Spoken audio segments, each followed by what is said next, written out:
How's it going, my truant people? DrSlaking, the Slacking Doctor, back with a very special video today and joined by an even more special guest. Strompfel is back.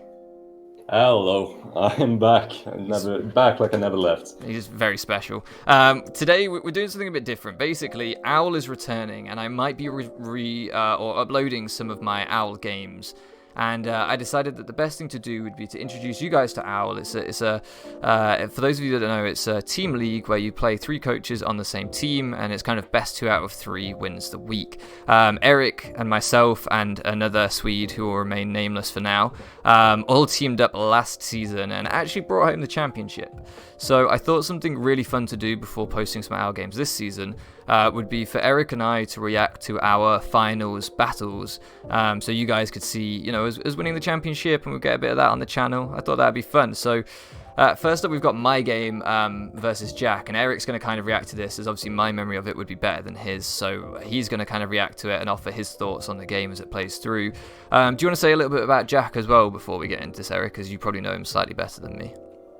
Yeah, so I don't think I've known slightly better than you, but obviously me and Isaac are commissioned in the league, and we've known pretty much all the coaches in Owl for quite some time because there are a bunch of returning coaches. But Jack was actually one of the guys who were brought in for the first time in season 4, and he was smashing it, to say it politely. He was doing really well. He was on the team named Team Charm, which was Jack, Has, and Checkmate Ben. So it was a really powerful core, and he has been featured in a bunch of other leagues, which are very, very highly rated. So it was exciting to see Matthew go up against him. We spent hours and hours and hours preparing for the game. Yep. We really wanted to win, and I can't remember exactly your roster and his roster per se, but I remember we had a pretty good idea what he wanted to bring. Yes, your team in the mock was pretty similar to his, actually. And the only real question mark was the speed stats, the maybe some spreads on the physical/defensive side, and maybe a mon over here. I think I was looking it up, so I brought the Gudra instead of the Rotom. But we had a pretty good idea what I wanted to bring, so we decided to bring up with this team. If you want to run through it quickly, we don't have a save, but I mean we've kind of discussed what we thought you brought. Yeah, so we don't have the poker pace anymore for whatever reason, and I changed computers, but we know it was a physically defensive leftovers. Hippo obviously helps out with things like Medicham and stuff. We had a modest, pretty slow actually, Mega Latios, which was Eric's suggestion. Originally I had a bulky sort of heal block or something like that set. Then we had a Z Taunt Keldeo, I think it's Fightinium, to nuke a few things on the team. Scarf PZ, because I was really struggling with Mimikyu and Mox, and this was a way, obviously, an immunity to Shadow Sneak and stuff to handle Mimikyu. Then we had Banded Weavile, which consistently in mocks kept getting T-waved by the Starmie. That was something Eric was driving me insane with, T-waving with Starmie. I'll never forget that. And then we had Spirit Shackle Decidueye with Hidden Power Fire to try and trap the Ferrothorn, although I did again see a bit of Shed Shell and mocks exactly for that. But yeah, it was a pretty cool team composition. This draft was one of my favorites, and this was actually my first kind of big championship. Me and Ben had won a tournament playing together, but obviously this was a game, there's no ghosting or anything like that. This was a game where I played on my own, albeit with Eric's help prepping and Isaac's help prepping, but still had to play solo. And this was my first time kind of winning a championship. So I choked a couple of finals before this. I was very nervous, and arguably this is one of the best players I'd ever played against in a finals game too. And he had, barring yourself, I think he maybe had the second best record in the regular season, didn't he? I think you, him, and Ben were the top 3. Yes, so it was me, it was me, Ben, and Jack who had the top 3 records now. So yeah, it's also worth pointing out that time-wise, Matthew actually played first. It's not only the first reaction. This is actually Matthew starting off the series. Yeah. So no matter if he won or lose, no matter if he won or lose, the team could still win. But if Matthew was able to win the game, it would put us in an immensely good situation. Yes, I remember me playing the second game, no matter what happened. Yes, yeah, and with Ben being one of the other 2 best coaches of the 3 in the league, Has in his own right is a very good coach, but Jack and Ben together, as you say, were 2 of the top 3, and we did have Eric as one of the top 3, but yeah, when your opponent's team have 2 of the top 3 coaches on it, plus Has, who's a very capable player in his own right, it's pretty scary, and you do want to get that first win. So without kind of setting the scene anymore, let's get into the game, and we can. I'm going to put it on normal, and if you want me to pause at any point, Eric, just ask to pause, and we can. So you lead off with PC, pretty early, not gonna lie, because you can put it on slow because it's moving way too fast. Yeah. Pretty early to lead off with PC because obviously Ferrathorn is such an easy switch and spike stacker, because I remember we did actually have defog on the Decidueye just for spike stacking, but honestly, we don't really want to have PZ. We don't really want to get spike stacked too early, so yeah, PZ getting toxic pretty early and just getting a massive chunk on roach is pretty good, but chunking down Muck doesn't really help out that much in the end game, especially if it's a Soul Fest, because you're probably going to get Pursuit Trap right here.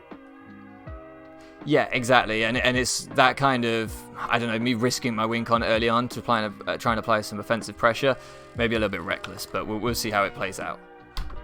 So that's definitely not a Soul Fest, so you're probably going to have to chunk this down over and over in order to actually get it to kill, because obviously this was Generation 7, so the berries heal 50%. You do get Pursuit Trapped, but you get in your Keldeo, so that's pretty cool.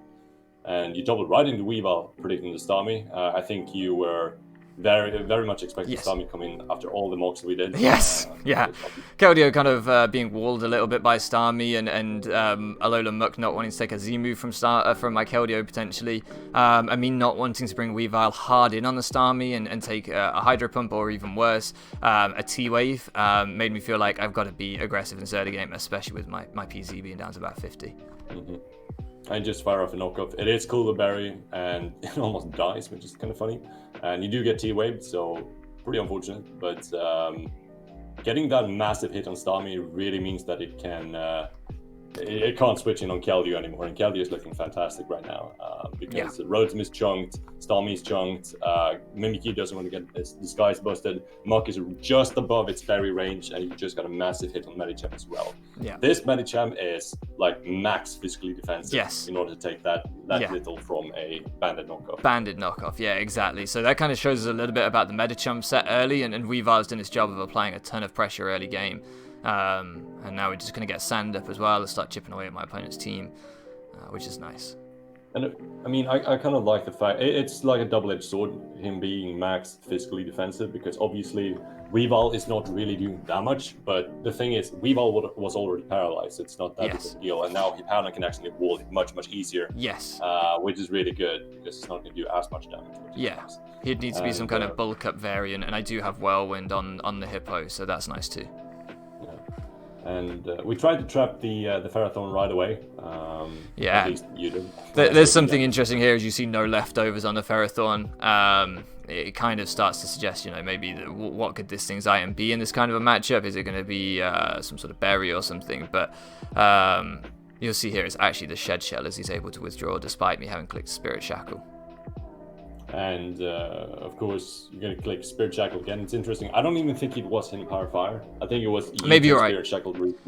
I think you're right, actually. But I think you could actually beat down the Ferrothorn if it was like an Ockerberry or Ockerberry or the Choppleberry sets with just Spirit Shackles. But now you get Pursuit Trapped. So spikes are looking pretty awful to play against if you actually let them go up. So you kind of need to prevent that from happening. But Keldeo's in, it's probably going to get a kill right now, which exactly. About earlier. With Starmie down at 15, something's dying, or you're giving me your Mimikyu's Disguise, which you don't want to do, so I can click the Fightinium Z without too much drawback there. And Starmie's in. Of course, you can just go right in Weavile. I don't think Weavile died from a Scald from this range, and it's not the end of the world. Yeah, exactly. It stops him getting the recover up, so it's a nice mid ground. And you managed to kill the Starmie as well, so now Keldeo's looking even better. And that turn took so long between deciding whether he would switch and I needed to trap him with Pursuit, or deciding whether to knock. Like, that turn really, I had to think about it for a while to figure it out. Yeah. But you made the right play. So now Medicham is in. We're actually looking pretty good, because, even though we've taken a lot of chip on some of the mons, the Decidueye is almost dead, and PZ is poisoned, we're still up 6-3. And if the endgame comes down to a sack war, you're definitely in a very good position. I mean, Medicham is not really doing anything. No. Mimikyu is not really doing anything with the Hippowdon, so healthy. And Rotom is getting a chip down very easily on rocks and sand. Yes. So we're looking pretty good. Yeah, and I think that's one thing about this team was that initially when I drafted the Hippo, it was a bit like, well, this isn't a Sand team.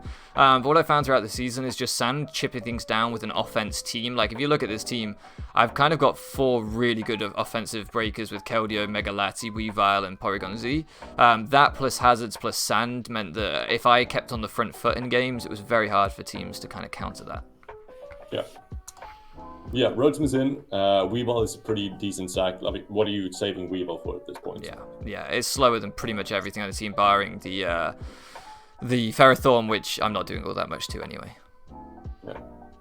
He has the 50% burst, so Roadsman actually comes back to life. And Lottie comes in now, and Lottie is looking very threatening because, I mean, he doesn't really have a switching because I think we were Psychic, Earthquake, and Hidden Power Fire. So, it's looking to claim someone. Oh, it was Draco Meteor. Yeah, we were modest Draco Meteor, so it's just we haven't really revealed that yet as well. He doesn't know too much about this, so that modest Draco Meteor doing 29% to a Ferrothorn is pretty nice. Yeah. And you can just sack something off. That was I don't think you necessarily needed to sack that off, but it was good in case he spiked. Yeah, it was just a safe play, exactly. Stop the spike going up and make sure that I could get off a defog if I needed to. Roseman's in again. You're just going to sack off your Keldeo. Pretty interesting. Pretty early to sack the Keldeo because now you put your Keldeo in range of a Mimikyu's Shadow Sneak. Yes, yeah. It does make for an interesting endgame doing that, but I just prioritized the damage. I wanted to make sure that Lati could just fire off big hits on everything, claim KOs every time it came in, essentially. Because, I mean, Hippo is in a pretty good position. He can just whirlwind around whatever comes in. And, I mean, Rotom is getting chipped down by sand and rocks. You are playing with a bit of fire when it comes to a bunch of freezes. Yeah, that was scary. I actually had to turn away from the screen because I didn't want to see your Hippo getting frozen, and the game was pretty much over. Yeah, because I'm not doing very much with Earthquake. He's not doing very much with his hits. I have Sand and Rocky Helmet, but crucially, he has the freeze chance. So this is actually really scary because I kind of need to get my Lati in safely at some point to destroy this thing, but that's not easy to actually execute. It's easy to say, hard to do. Yeah. And it's a bit of a stall war here. Yeah, I'll speed this bit. You're stalling out his recovers, which is good. And he can't... Oh, you whirlwind here. And you actually bring on the Mimikyu, which is pretty lucky. Yes. Which means that you can just Earthquake, break the disguise, which means that Lottie can revenge kill it, and then go into your Keldeo. I remember that. Pause it quickly. This was a very big turn. Yes. Very, very big turn. For 2 reasons. So first of all, I remember Latio's set now. It was 4 attacks, no roost. So it was Psychic, Draco Meteor, Earthquake, and Hidden Power Fire. Yeah. No roost. Second part is this was pretty much the game-defining turn. Yes. If you can either predict the Sword Stance and stay with Hippo and Whirlwind again, or you can try and predict the Z move and try and sack off the Keldeo. And it was a legitimate 50-50. Yes. If he got that right, I think he won the game straight up. If you got that right, I think he puts you in such a fantastic position. Yes, the only mid-ground, or the only saving grace I had was that if he did SD again as I went Keldeo, I do still have Scarf PZ to hit this thing, so he can't just straight up sweep me with Mimikyu. But if he switches out his Mimikyu, PZ takes rocks plus poison damage, then he brings in the Medicham, and he really starts to pressure me again, and Mimikyu looks scary in the end game. So I thought this was my best play because I thought he had to try and take the Hippo KO when it presented itself.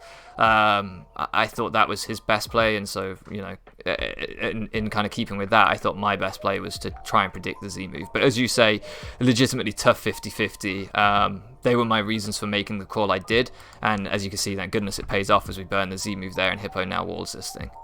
Yeah. And it's still a bit scary because obviously he's starting at +2 and you can slap. And I make a mistake there.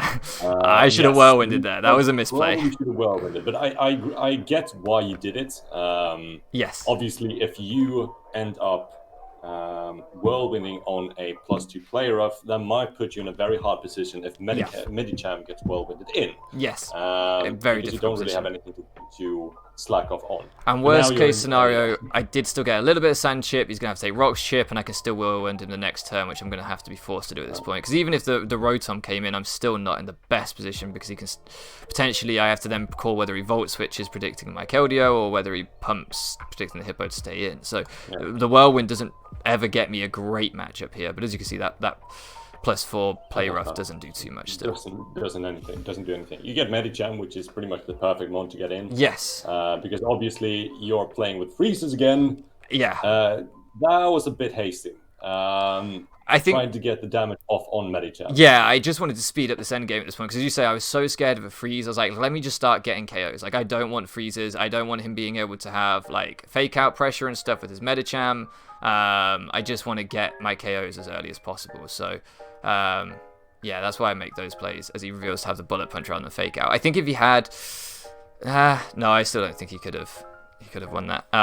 And now it comes down to your speed creep. So this is where I'm sure we didn't necessarily even outspeed max speed Mimikyu. I'm sure this is where Eric gave me a speed creep, and in the end game I said to myself, just trust Eric's speed creep. And if we lose because we're slower than the Mimikyu, then fine. But Jack, yeah, but Jack's a good player, and chances are he thinks that I'm faster than him anyway, and he might just go for the sneak crit or something like that. Or as well, he probably isn't running just 252 jolly natured Mimikyu. I doubt it. We might even have seen that he had an adamant nature on the hippo damage rolls, but I don't think. I don't know about that. I think he did have an adamant nature. We had seen that, had we?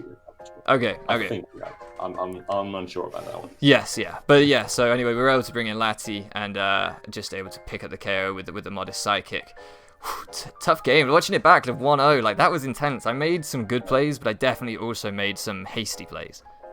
Sacking you off the hippo early was definitely something that, I mean, you did end up playing the freezes, but if you would whirlwind a few more times, maybe not having if you would whirlwind maybe once and bring out the Rotom on the rocks, meaning that he doesn't have that sack on the PC, would have actually made this endgame a little bit cleaner, less intense. I agree. The endgame, because obviously the Rotom, the PC took an extra bit of poison damage, which actually puts in range for another poison damage and the bullet punch. So I mean, anything could have happened, but I mean, you played it overall well. Yes, yeah, and we managed to start off the set here in the finals with a big W, which there was lots of memes, and there still is, about me getting carried all season, because in the regular season I had not the best record, but Eric and Isaac played fantastically. So for me to get a win in finals against the second seed coach, I kind of felt vindicated for my season. I felt a bit like, do you know what, my regular season record doesn't matter. I've just beaten the second seed in finals, game one. I feel like I've earned my championship as well now if we go on to win one. And of course, full credit to Jack, who also played very well. I don't really know, watching this back, other than getting the 50-50 with me sacking the Keldeo wrong. I don't think there was a whole lot more he could have done better anyway. I still think he played pretty damn well. So I think it's one of those things where our prep really, really shone through here, and yeah, good team effort, I think. Yeah. So that's going to kick off the AL Season 4 wrap-up. Yes, exactly. And we will be back with the reaction to Eric's game in game 2 of this set in maybe a couple of days. I don't know the upload schedule for this yet, but if you want to catch that, as I'm sure you do, then make sure you subscribe to the channel, and then you won't miss it. And if you like this kind of content, then make sure you give this video a like and let us know down below. It's always fun having Eric as a guest, so thank you very much for joining me, mate. Thank you for having me. No problem. Well, thank you very much for loafing around with us, guys, and we'll catch you again next time.